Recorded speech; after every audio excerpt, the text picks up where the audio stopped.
نبی کریم صلی اللہ علیہ وآلہ وسلم نے فرمایا، 3 آدمی کہیں چلے جا رہے تھے کہ بارش نے ان کو آ لیا۔ تینوں نے ایک پہاڑ کے غار میں پناہ لے لی۔ اچانک اوپر سے ایک چٹان غار کے سامنے آ گری اور انہیں غار کے اندر بالکل بند کر دیا۔ اب ان میں سے بعض لوگوں نے کہا کہ تم لوگ اپنے آپ میں ایسے کاموں کو یاد کرو جنہیں تم نے خالص اللہ تعالیٰ کے لیے کیا ہو، اور اسی کام کا واسطہ دے کر اللہ تعالیٰ سے دعا کرو، ممکن ہے اس طرح اللہ تعالیٰ تمہاری اس مصیبت کو ٹال دے۔ چنانچہ ایک شخص نے دعا شروع کی، اے اللہ، میرے والدین بہت بوڑھے تھے اور میں چھوٹے چھوٹے بچے بھی تھے۔ میں ان کے لیے جانور چرایا کرتا تھا، پھر جب واپس ہوتا تو دودھ دوہتا۔ سب سے پہلے اپنی اولاد سے پہلے میں والدین ہی کو دودھ پلاتا تھا۔ ایک دن دیر ہو گئی اور رات گئے تک گھر واپس آیا۔ اس وقت میرے ماں باپ سو چکے تھے۔ میں نے معمول کے مطابق دودھ دھویا اور اس کا پیالہ لے کر میں ان کے سرہانے کھڑا ہو گیا۔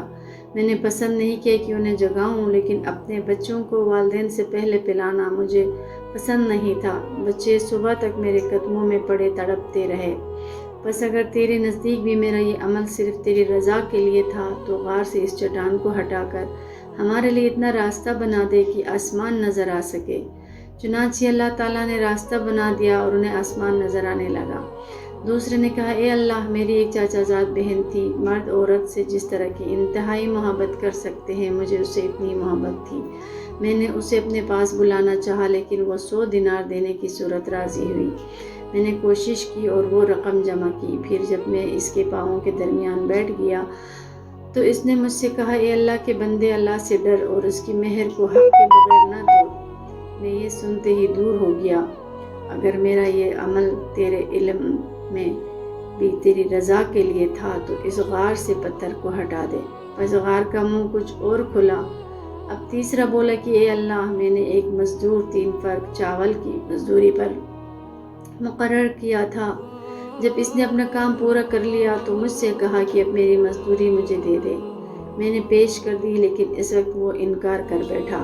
پھر میں برابر اس کی اجرت سے کاشت کرتا رہا اور اس کے نتیجے میں بڑھنے سے بیل اور چرواہے میرے پاس جمع ہو گئے۔ اب وہ شخص آیا اور کہنے لگا کہ اللہ سے ڈر۔ میں نے کہا کہ بیل اور اس کے چرواہے کے پاس جاؤ اور اسے لے جاؤ۔ اس نے کہا، اللہ سے ڈر اور مجھ سے مذاق نہ کر۔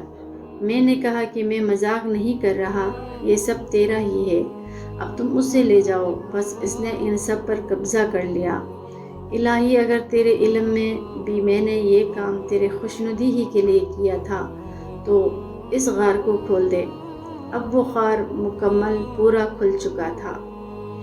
عبداللہ امام بخاری رحمۃ اللہ علیہ نے کہا کہ ابن عقبہ نے نافع سے اپنی روایت میں فبغیت کے بجائے فصیت نقل کیا ہے۔